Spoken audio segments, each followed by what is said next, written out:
Eu estou ok, tu estás ok, ele está ok, nós estamos ok, vós estáis ok, eles estão ok. Quando falamos em seguro automóvel, a conjugação é simples. Tudo está ok quando acaba em OK Auto, agora com 25% de desconto. Ligue 217-200-500 e fique ok em ok.pt. Sujeito ao prémio mínimo aplicável na subscrição de seguros de automóvel 27.1 a 30 do 4. Desconto sobre o prémio comercial. Esta informação não dispensa a consulta de informação pré-contratual e contratual legalmente exigida. OK Seguros, marca da Via Direta, Companhia de Seguros SA, registada na SF sob o número 1142. E agora sai mais um cromo doirado na caderneta do Nuno Marco. A caderneta de cromos é patrocinada pela banda larga pré-paga TMN.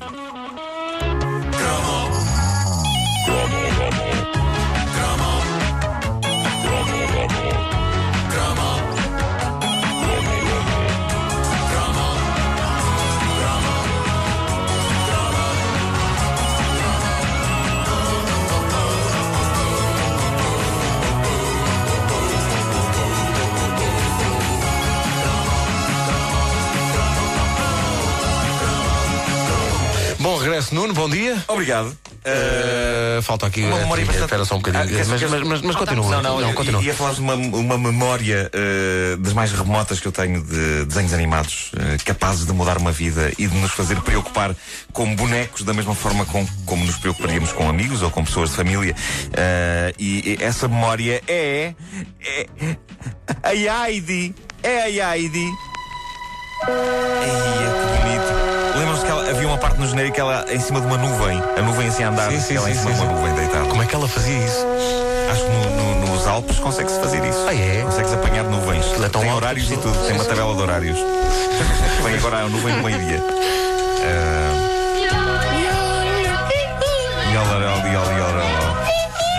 Que saudades. Ora, cá está um dos dois casos de bonecos cujo nome começa por H e que geram uma forte divisão de opiniões sobre a melhor maneira de pronunciar o nome. Uma delas é a Heidi, ou outra é o Hulk, que na verdade diz Hulk. Mas na escola quem dizia Hulk levava, porque era sinal que se estava a armar em bom. Isso é falar inglês, digo Hulk. Acontece muito na dinâmica Hulk alguém levar. Pois. Acontece. No caso da Heidi. As coisas eram mais suaves para quem, como eu, sempre disse Heidi e não Heidi. Embora muita gente dissesse Muita gente Heidi. dizia Heidi, sim. Mas isso também porque na idade em que vimos a Heidi ainda não havia tanta violência escolar. Quando começamos a ter idade para gostar do Hulk, o recreio já é mais violento. E isso explica porque é que eu continuo hoje a dizer Hulk e não Hulk, porque no fundo tenho medo que ao dizer Hulk alguém me ferre um calduço. E isso explica também porque é que digo Heidi com a pronúncia correta. É no que dá também vir de uma família de origem austríaca. Havia palavras que nós dizíamos de maneira diferente. Eu lembro-me de, durante alguns anos, achar que a maneira correta de chamar aos nazis em Portugal era chamar-lhes nazis. Nazis. Eu chamei-lhes isso até um colega me ter dado uma chapada. Para de armar em bom, pô.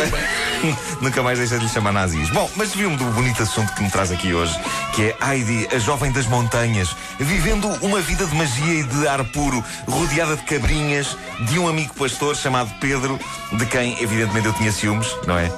Porque lá está, era tudo o que mexia.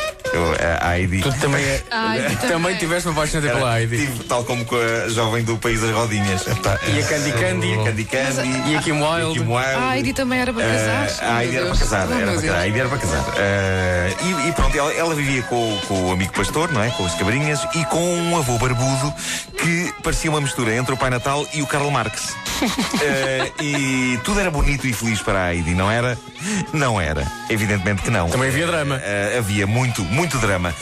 A série de desenhos animados, baseada num livro clássico da escritora suíça Johanna Spiri, insere-se dentro do género tão popular nos anos 70 e 80 na animação japonesa, um género que eu defino como vamos lá pôr a criançada a chorar e os paizinhos que lhes expliquem como é miserável a vida. E é um género, no fundo, que seguiria pela década de 80 fora com séries como Marco ou Candy Candy. Mas a Heidi é o começo de tudo, é o primeiro choque que muitos de nós tivemos com a ideia de que a bonecada também sofre. No caso da Heidi, o que se passava é que ela via-se obrigada a deixar o avôzinho, as cabrinhas e as montanhas e o pastor Pedro para ir estudar para a grande cidade e tomar conta de uma jovem inválida, confinada a uma cadeira de rodas chamada Clara. Lembram-se da Clara? É verdade que sim, lembro muito bem. Era trágico. E a Heidi ficava também à mercê da severidade de uma governanta antipática chamada Menina Rottenmeier. Que só esse nome. É verdade, e acontecia. Ela não podia ser boa. Isso acontecia em Frankfurt. Era. Eu acho que era.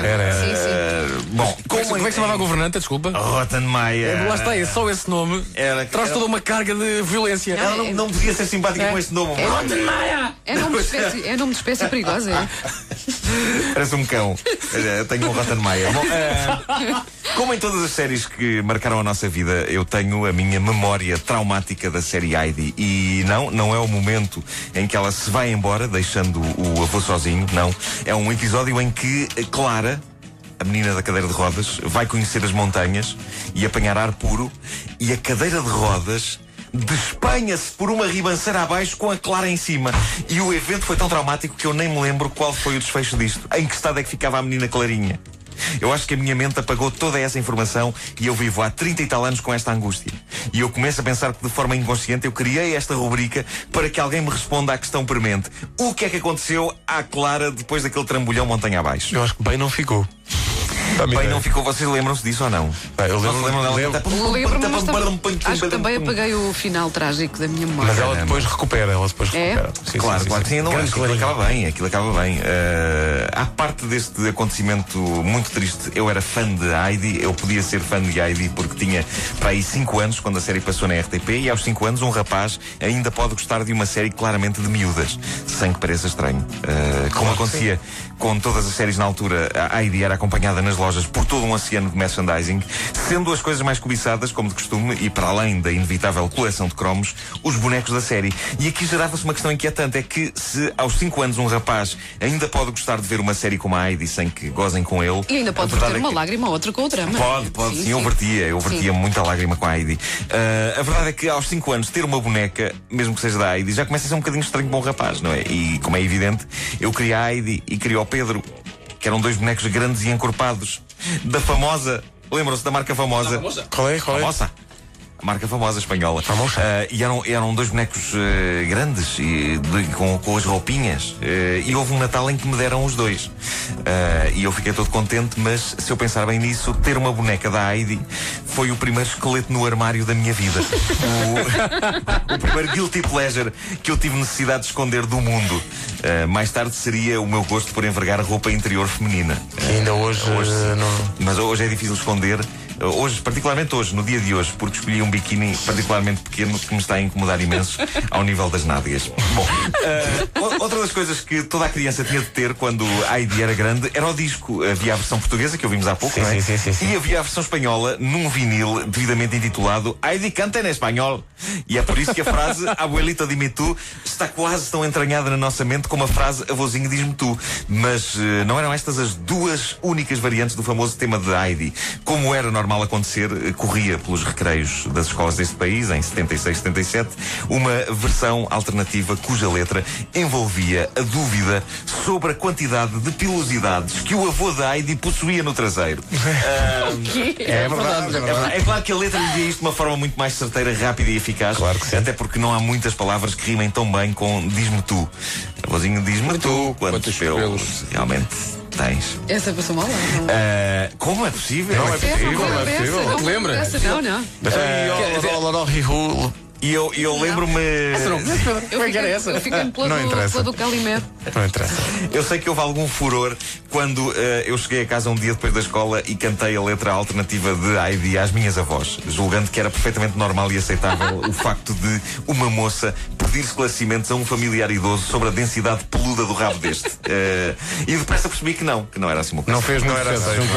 Não. Este, aliás, era um dos grandes problemas das letras alternativas das canções infantis. Geralmente chegavam até nós cedo demais nas nossas vidas para que nós percebêssemos o que queriam realmente dizer. E depois isso dava sarilha em casa. Nós não tínhamos malícia. Íamos cantar aquilo para casa porque achávamos que era uma coisa. Olha que giro, é uma letra diferente. E acontecia com várias canções. Uns anos depois da canção de Heidi, havia versões alternativas do Sandokan, não é? Envolvendo sutiãs e cuecas. Havia uma versão alternativa de Another Brick in the Wall dos Pink Floyd. Essa não me lembro. Como é que é? Bom, é muito difícil de vos explicar.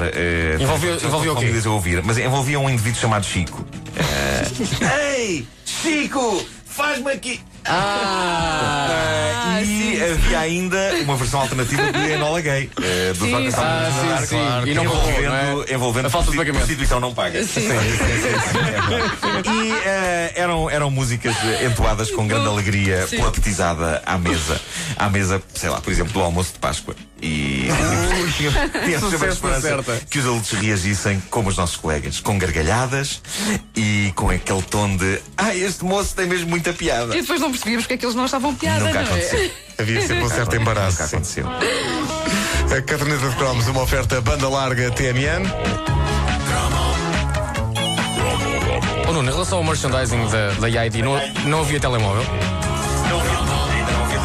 Ainda não havia telemóveis da AIDS. Não era o ID Phone?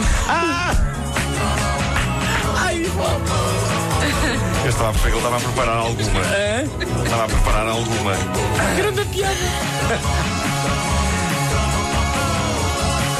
Rottenmeier. Eu estou ok, tu estás ok, ele está ok, nós estamos ok, vós estáis ok, eles estão ok. Quando falamos em seguro automóvel, a conjugação é simples. Tudo está ok quando acaba em OK Auto, agora com 25% de desconto. Ligue 217-200-500 e fica ok em ok.pt. Sujeito ao prémio mínimo aplicável na subscrição de seguros de automóvel 27.1 a 30/4. Desconto sobre o prémio comercial. Esta informação não dispensa a consulta de informação pré-contratual e contratual legalmente exigida. OK Seguros, marca da Via Direta, Companhia de Seguros S.A. registada na SF sob o número 1142.